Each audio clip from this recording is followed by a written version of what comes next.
Bonjour à tous et bienvenue dans votre journal des produits de bourse de l'Upside du vendredi 21 septembre. Ambiance maussade à la Bourse de Paris qui est en recul de 0,62% à 3502 points.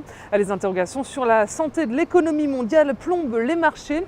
Au chapitre des mauvaises nouvelles, on a d'abord les mauvais chiffres de l'activité privée en Europe, puis celle de l'activité manufacturière en Chine, ainsi qu'un chômage plus élevé qu'attendu aux États-Unis. L'Espagne, qui a levé près de 4,8 milliards d'euros, a légèrement remonté le moral des investisseurs. La situation du pays n'est pas pour autant réglée puisqu'il ne s'est toujours pas résolu à demander l'aide de ses partenaires européens. La chute des marchés a d'abord touché les valeurs financières. Et Société Générale chute de 2,26%, BNP Paribas lâche 1,54% et Crédit Agricole 1,09%. EADS termine en hausse d'1,17%. Son projet de fusion avec le britannique BAE Systems est scruté par les investisseurs français, allemands et britanniques.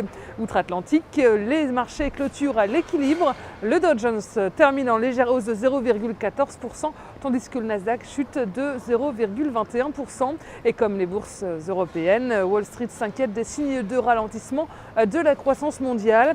Côté devise, l'euro s'inscrit en baisse face au billet vert. Il est à 1,2948 $. La valeur du jour, c'est aujourd'hui le groupe de semi-conducteurs ST Microelectronics. Graphiquement, le titre consolide depuis plusieurs jours sous le niveau des 5,15 € et revient désormais tester une ancienne zone de support horizontal autour des 4,60 €. Profitez de tout repli actuel pour vous positionner à l'achat et viser un rebond technique vers 4,90 € et 5,15 €, et ce tant que le support des 4,50 € n'est pas enfoncé. La stratégie qui vous est proposée pour jouer cette valeur, c'est l'achat du Varon Call ST Microelectronics à 2742 T d'Unicredit, au prix d'exercice de 5 € et d'échéance au 1er mars 2013. C'est tout pour aujourd'hui, très bon week-end et à lundi.